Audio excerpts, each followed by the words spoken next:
thrilling adventures of the Shadow are on the air, brought to you each week by the Blue Coal Dealers of America. These dramatizations are designed to demonstrate forcibly to old and young alike that crime does not pay.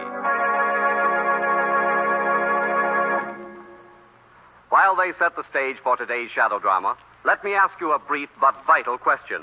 Have you heard about the new, easy, three-way plan for better home heating? It's the Blue Coal Plan, with the accent on convenience, economy, and comfort. Blue coal in your furnace means a steady-burning, longer-lasting fire that heats your home comfortably from cellar to attic. Next time you order fuel, insist upon Blue Coal. Your neighborhood Blue Coal dealer will be glad to explain his three-way plan for better home heating. Phone him tomorrow, won't you?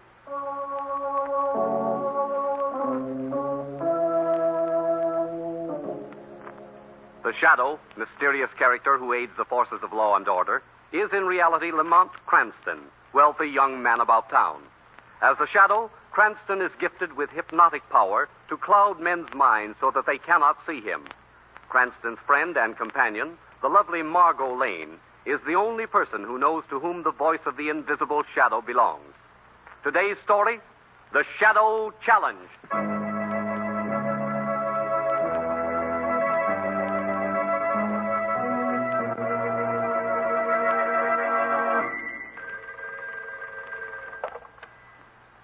Hello? No, I can't speak to him. And please don't put more calls through, operator. I'm busy working and I don't wish to be disturbed. Thank you. Now, let me see. Where was I? Oh, yes. What was that? I'm sorry to interrupt your work, Professor Rice. Who is that? Who is speaking? I see no one. I am called the Shadow. The Shadow?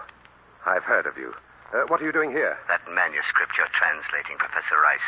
It is of great value, is it not? Yes, of course. I want you to give it to me, Professor. Give you this manuscript? Why, that's impossible. It's not mine.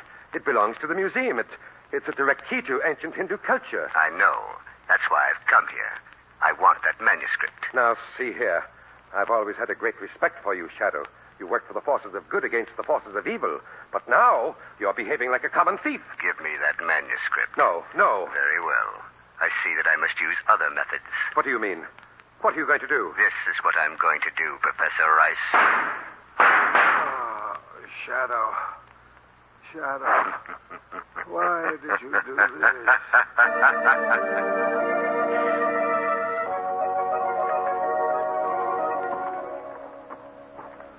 Oh, Lamont Cranston, to think that I believed you all these years when you told me what a golfer you were. Oh, I just had an off day, that's all, Margo. Even the best of us experienced those. Besides, I'm not used to playing in the sun. You weren't in the sun. Huh? You were in a nice, shady wood. You never saw the fairway all day. All right, you win. Do we have time for a swim? I think so. Oh, good. I've got to vindicate my athletic ability in some fashion. Big snowstorms, extra. Don't you ever mister. change that headline down here? Well, not till I think of a better one. Paper, mister? All right, here you are. Thank you. Extra, entire northern states buried by snowstorm. Read all about Well, it. how bad was the storm? How many feet of snow? Margo, you're talking like a tourist. All they need is a flurry up north to cause a headline like this. Oh, really? Oh, sure. You get used to these headlines after you hear... Margo. What? Margo, look at this. What is it? A story on the front page. Museum professor murdered by the Shadow. By the Shadow? Well, that's what it says. Professor Rice of the Cosmopolitan Museum was found dying in his apartment late this evening by the police.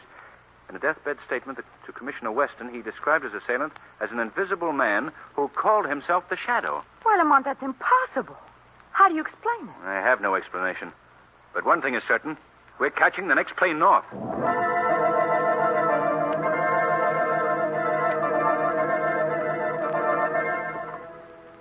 And you say, Commissioner Weston, that the dying man swore that his assailant was the Shadow? That's right. Well, somehow I can't believe that. Now, look, Miss Lane, facts are facts. Well, what Margo means, Commissioner, is that she can't believe that the Shadow would do such a thing. Well, that's her opinion. Me, I think different. What do you mean? I've always suspected that the Shadow was a criminal at heart. Why? Otherwise, why would he always remain invisible? Oh, I tell you, he's a bad egg, and this murder confirms it. This manuscript, Commissioner, the one that the killer stole from Professor Rice. What do you know about it? Well, it's something that the professor was working on. Rice and 3 other scholars are employed by the Cosmopolitan Museum, specializing in, restoration and recreation of ancient Hindu culture. Yes, I'm acquainted with all of them and their work. Well, you probably know more about it than I do. Anyway, this manuscript was very valuable to them. But what value would it have to anyone else? That's out of the department, Miss Lane. My job is who put it to the corpus delicti. In other words, who killed Professor Rice. The answer to that is the Shadow. And the motive? Larceny, my friend. Good old-fashioned larceny. Shadow wanted that manuscript, and he killed the guy to get it. Commissioner, I don't think that the Shadow had anything to do with it. Look, I heard the accusation with my own ears just before the erstwhile Professor Rice gave up the ghost. Nevertheless, I can't believe the Shadow is guilty. And I hope to be able to prove my point. How? Well, with your permission, I'd like to go to the museum and talk to Professor Rice's associates. See what I can learn. Go ahead. Go ahead, my friend.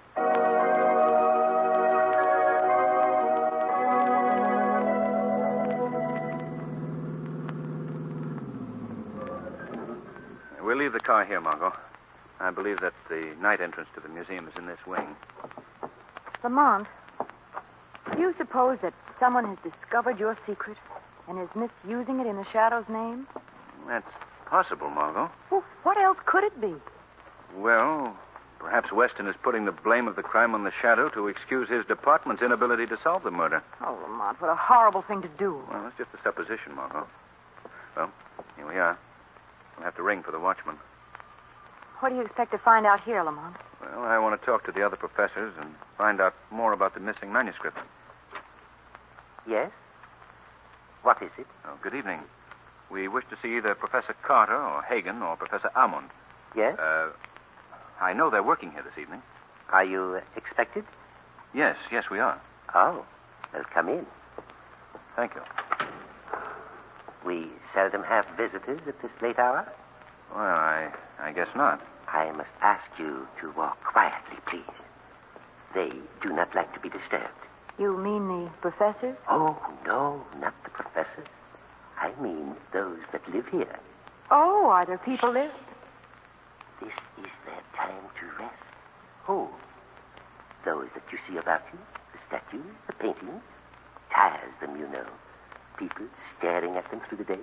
Oh, yes. Yes, I can understand that. Lamont, does he mean... Margo, the statues must appreciate your consideration for them, sir. Oh, yes, they do. They know that I watch over them through the night. There is the door to the offices. I must leave you here. Oh, well, thank you. Yes, it was nice of you to show us the way. Not at all. Good night. Good night. Yes, good night. Cheerful fellow. Makes you feel right at home. Yes. Well, let's go in, Margo. Oh, it's you, Mr. Cranston. I didn't expect to see anyone. Oh, I'm sorry. This is Miss Lane, Professor Carter. How do you do? How do you do, Miss Lane? Won't you go into the office? Professor Armand is there. I have to consult a file. I'll be right back. Oh, yes. Thanks, Professor Carter. Well, come along, Margo. All right. May we come in? Oh, yes. Yes, of course, Mr. Cranston. Do come in. Thank you. I don't believe you know Miss Lane. No, I have never had the pleasure. This is Professor Ahmed, Margo. How do you do, Professor? I am most delighted to make your acquaintance. Won't you both be seated? Thank you. Thank you. I spoke to Professor Hagen this afternoon. Did he explain to you the purpose of my visit? Yes, he did. You are interested, I believe, in solving the murder of our most worthy colleague, Professor Rice. Yes. A very noble endeavor. I thought I might begin by learning more about the manuscript that Professor Rice was working on when he was killed. An excellent beginning. Yes. What was its value, Professor Ahmed? The missing manuscript was quite priceless in rarity, but its monetary value was slight indeed because any attempt to resell it would bring immediate arrest. Well, Professor, what was in the manuscript? I must confess that I do not know. You see, it was one section of a single volume that the four of us were translating. Each of us took 1/4 of the work. The work deals with ancient Hindu culture, doesn't it? Yes. Would it by any chance contain any secrets? Secrets of that civilization which could be of value to someone today? I fear that I am not at liberty to answer that question, Mr. Cranston. Perhaps Professor Hagen might be of greater service to you. He is our superior, you know. Where is the professor? He's working in the laboratory upstairs. I shall be most willing to go up and get him for you. But can't you possibly... I shall return in a moment with Professor Hagen. You will excuse me, Miss Lane, Mr. Cranston. Thank you. Oh, yes. Well, our Hindu friend didn't appear to be too willing to talk. No. I believe he knows much more than he can to tell. Lamont, I wonder if... Should we answer it? Well, I suppose I'd better. Hello? To whom am I speaking? This is Lamont Cranston. Oh, then I can leave my message with you. Certainly. What is it? Of the 3 men who once were 4, one more is about to die. Who is this? Who's speaking? The Shadow. The Shadow? Hello? Hello? What's the matter, Lamont? That person on the phone called himself the Shadow. Then there is an impersonator. Yes. Oh, I'm sorry to be so long. Professor Carter, someone just called on the phone. He said that one of you 3 professors is about to die. What? It might be a crank, but we can't take any chances. Where are the others? Upstairs in the laboratory. You'd better take us up there at once. Yes. Follow me. Up these stairs. Come along, Margo. I can't imagine who's... There's trouble up there. Hurry, Carter. Sounds like Ahmed's voice. Right in here. What's wrong? Oh, Margo, you better stay out of here. It's not a pleasant sight. Ahmed, what happened? What happened to Professor Hagen? I found him so, on the floor, dying. Oh. Was he still alive when you got here? Yes.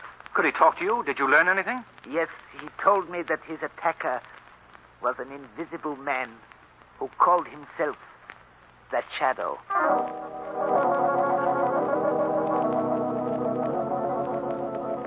Well, Margo, we now have definite proof that someone is impersonating the Shadow. Yes, Lamont, but what can you do about it? Don't worry, Margo. I've always used the power of the Shadow to aid the forces of law and order, to help good conquer evil. Yes, I know. And now that someone else has discovered my secret of invisibility and is misusing this power, I shall travel to the ends of the earth to conquer him. This, Margo, is the Shadow's greatest challenge. But I'm sure that I can meet it and come out on top.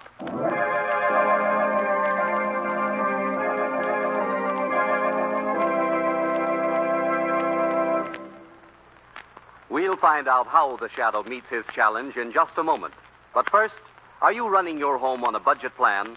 If you are, then every penny counts. And you can save not only pennies, but dollars by heating your home with blue coal. Yes, any way you look at it, blue coal gives you more for your money. It burns better, lasts longer, distributes dependable, healthful heat that will cut down your heating costs. And no wonder. You see, blue coal is America's finest hard coal. It comes from the heart of the northern Pennsylvania anthracite field, thousands of feet below the surface, where only the choicest hard coal is mined. What's more, with every order of blue coal, you enjoy the extra home heating service and free advice of your neighborhood blue coal dealer. Besides, he'll give you a free demonstration of the blue coal automatic heat regulator. Just as its name implies, the blue coal automatic heat regulator regulates the heat in your home by operating furnace dampers automatically. You simply set the thermostat, and the heat regulator does the rest. Blue coal and a blue coal heat regulator work together with clock-like precision to increase your comfort and reduce wasted fuel. Ask your neighborhood blue coal dealer about this modern way to heat your home. His name is listed in the Where to Buy It section of your classified telephone directory under the words blue coal. Call him tomorrow. And now, back to the Shadow.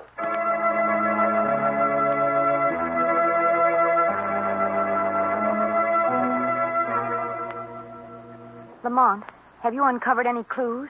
Any leads as to the identity of this person who's masquerading as a Shadow? Nothing important, no. But in the past 12 hours, I have received 2 mysterious unsigned messages. Really? What about? I'll read you one of them. It says, "Why don't you inquire into the jealousy of the 4 who now are 2?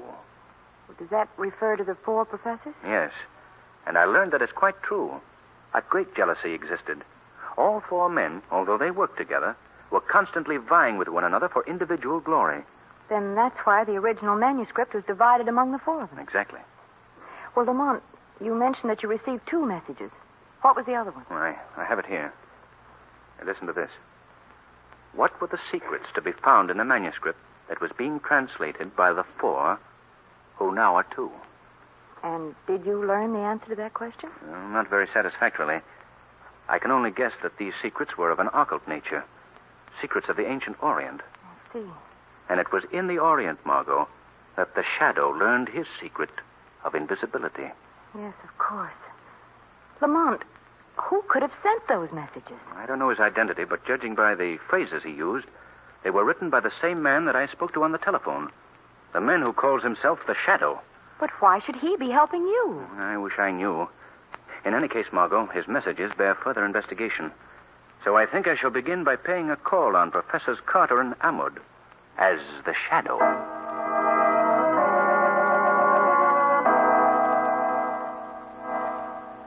Do you by any chance have a feeling of uneasiness, my dear Professor Carter? How do you mean? We still have in our trusted possession the remaining parts of the manuscript. That would make us, shall I say, logical victims. Then you believe, Professor Ahmed, that we too are marked for death? That was not my statement. I merely point to the past as a warning of the future. Well, that's a pleasant picture. If you don't mind, Professor, I'd rather not hear any more of your prophecies tonight. Very well, if that... What was that? You'll pardon my intrusion, gentlemen. Who speaks? I see no one. Allow me to introduce myself. I am called the Shadow. Shadow? He's come here to kill us. Now, don't be alarmed, Professor Carter. I shan't harm you. I've merely come here seeking information. It is true. It is true, just as we have heard. You are invisible, Mr. Shadow. Yes. Very interesting.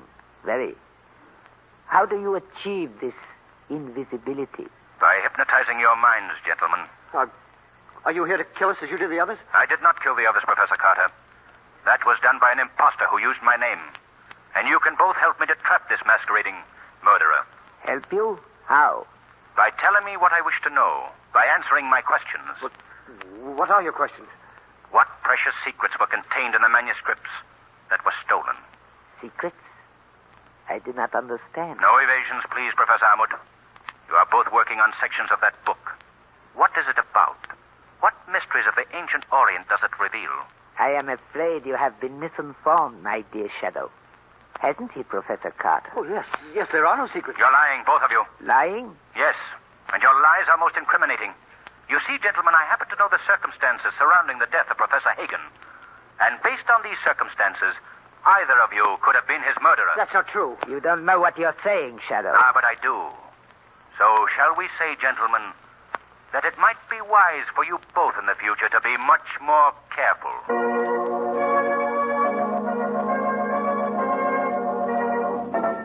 Lamont, did you learn anything from Amwood or Carter? Nothing definite. They wouldn't talk, either one of them. Dear. Well, what's to be done now? I'm not sure. I think that I'll take it. All right. Hello? Is this Lamont Cranston? Yes? I just want to tell you that of the 4 who now are 2, one more is about to go. Who is this? You know who this is, Mr. Cranston. I am the Shadow. Hello? Hello? Oh, Lamont. Was that the imposter? Yes. He's delivered another warning. What was it? Another one of the professors is marked for death. Oh, which one? He didn't say. We must warn them both at once. Come on, Margo. Carter lives right down the street. We'll go to his place first. If he's all right, we'll call Amwood from there. But come quickly. We must hurry.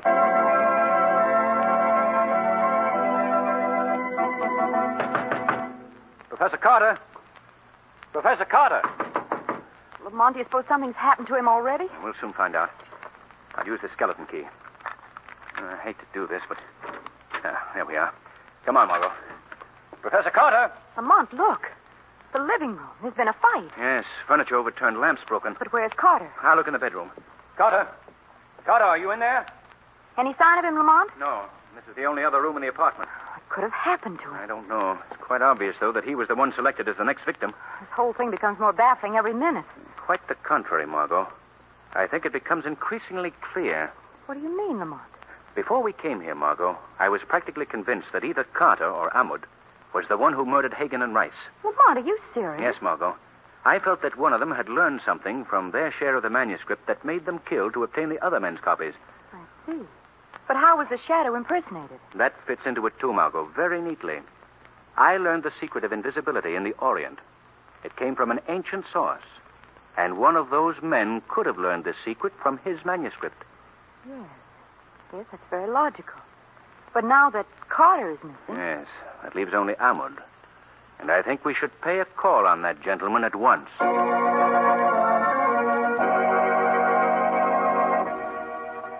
We'd like to see Professor Ahmad, please. Oh, I'm sorry, sir. He's not in his apartment. When do you expect him? Well, not for some time, sir. He's been called out of town unexpectedly. When did he leave? A short time ago, sir. Did he say where he was going? No, sir. He just said he's been gone for an indefinite period.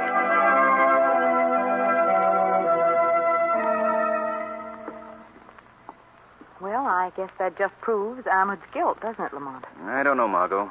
I've been reviewing the entire case in my mind, and several new factors have occurred to me. What are they? Well, let's wait till we get into the apartment. We'll talk over a cup of tea. All right. Won't you go in, Margo? Yes, thanks. Lamont, look, there seems to be a note here right under the door. A note? Let me see it. Here. Well, listen to this, Margo. Tonight at the hour of midnight in the storage room in the basement of the museum, the one whom you seek can be found. Does that mean the person who is masquerading as a shadow? I think it does. What time is it, Margo? Let's see. About 20 of 12. Well, if I don't want to keep our friend waiting, I'd better be getting over to the museum. Well, Lamont, suppose this is a trap of the killers, a scheme to do away with you as he did the others. I'll chance that, Margo. But I want you to get word to Commissioner Weston.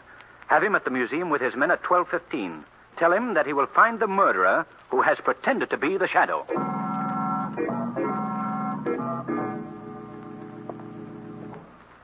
Is there anyone here? This is Lamont Cranston. Is there anyone here? Who is that? Don't let me frighten you, Mr. Cranston.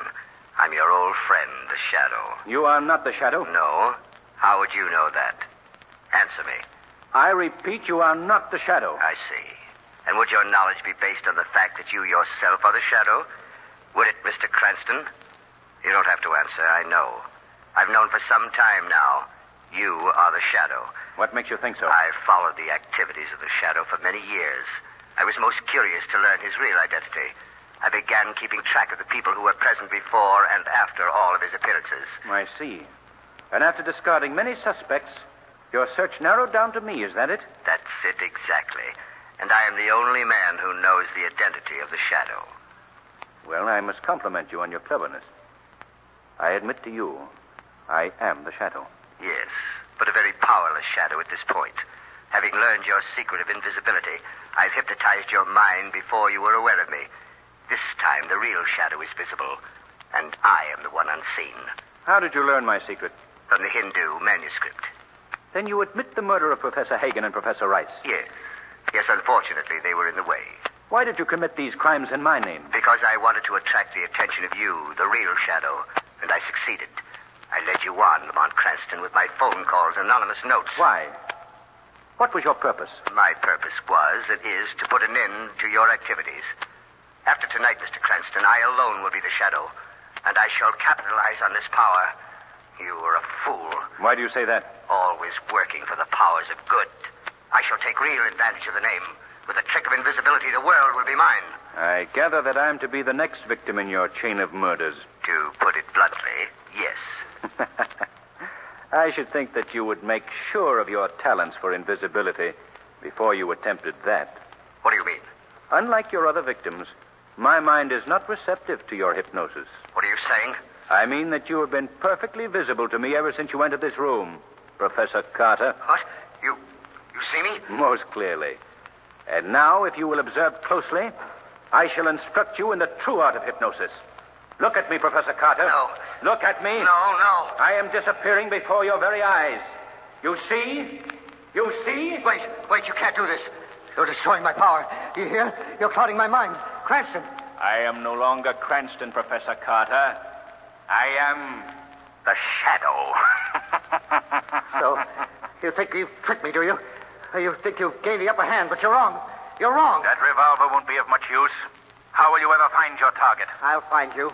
I'll find you. Try again, Carter. I won't miss this time.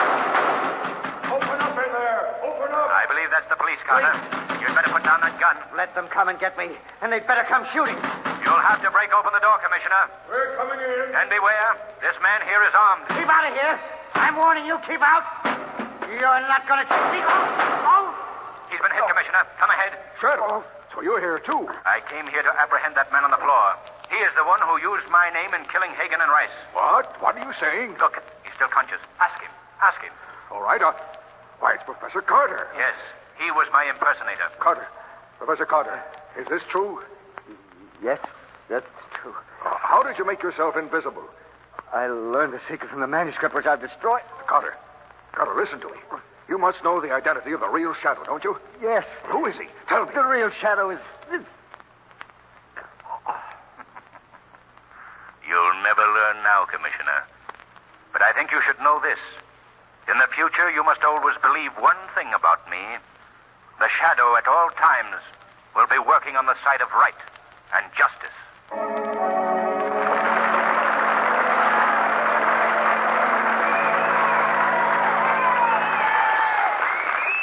We'll hear again from the Shadow in just a minute. But first, here's John Barclay, America's home heating expert. Mr. Barclay. Thank you, Jean Paul King, and good evening, friends. You know, it's amazing how many people have the idea that there's only one size of hard coal. Yes, and I dare say just as many people think that it makes no difference what size coal they burn in their furnace. As a matter of fact, hard coal is prepared and sold in several home sizes. And it may be that one particular size, or possibly a combination of sizes, will give you the best heat for the least money. Of course, many factors enter into the choice of the size coal for your particular furnace. Factors such as chimney construction, draft conditions, and the size of your furnace. At any rate, a trained John Barclay serviceman can give a quick inspection of your heating plant and tell at a glance whether or not you're burning the right size coal. This free inspection is part of the extra home heating service provided by your neighborhood blue coal dealer. So remember, if you're not completely satisfied with the results you're getting, maybe you're burning the wrong size coal. Just phone your neighborhood blue coal dealer first thing in the morning. Thank you. Today's program is based on a story copyrighted by the Shadow magazine. The characters, names, places, and plot are fictitious. Any similarity to persons living or dead is purely coincidental.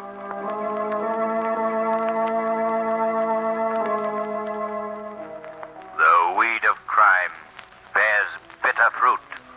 Crime does not pay. The Shadow knows.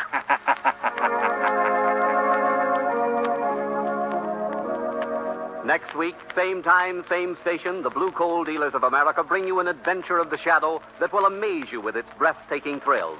So be sure to listen, and be sure to phone your friendly Blue Coal dealer for greater heating comfort at less cost. This is Jean Paul King saying, keep the home fires burning with Blue Coal.